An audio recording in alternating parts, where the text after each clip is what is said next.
I'm Crystal Faulkner with the CPA and Business Advisory Firm of Cooney, Faulkner and Stevens. We're here today with Tony Shipley. Tony is the chairman of the Queen City Angels. And Tony, the Queen City Angels have been around for several years, and I know that you all invest in early stage companies, startup companies. But let's talk about the economic impact and the number of jobs that's resulted because of the Queen City Angels here in our community. You're right, Crystal. We've been around a little over a decade now. And in that period of time, we've invested in 51 companies that has created literally hundreds of jobs in our community.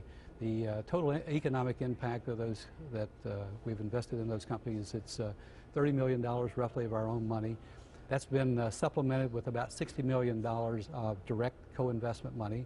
And then for the companies that really had good ideas, they've been follow-on rounds of venture capital money.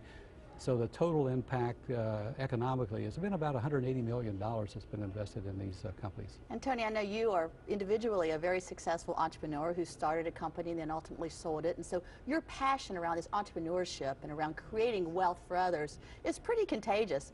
Why are you so committed to this? Well, for a lot of reasons. I spent 30 years in the entrepreneurial space and started up 3 companies in that time period, so it's kind of in my blood. And I saw it as an opportunity to really give back to our community.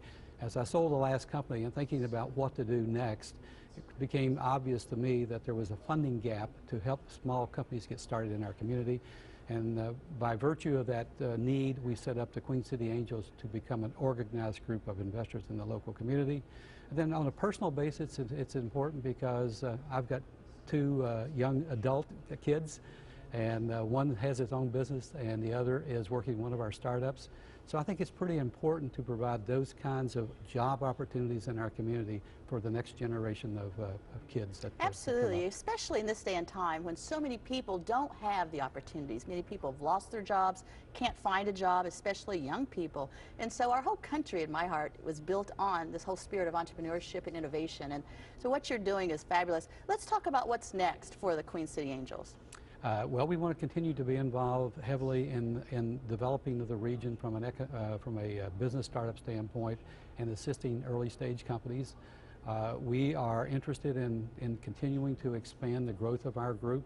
The more people that we bring in with different types of backgrounds help us do a better job of picking companies and doing due diligence on those companies. And of course, as we look at those investment opportunities, in order to make that happen, we need a larger pool of capital. So we're interested in finding more businesses that are fundable and expanding our group so that we can be a bigger contributor to those companies on a go-forward basis. Well, Tony, thank you for being my guest and for everything you do in the community. We're going to continue our conversation with Tony Shipley on WCPO.com.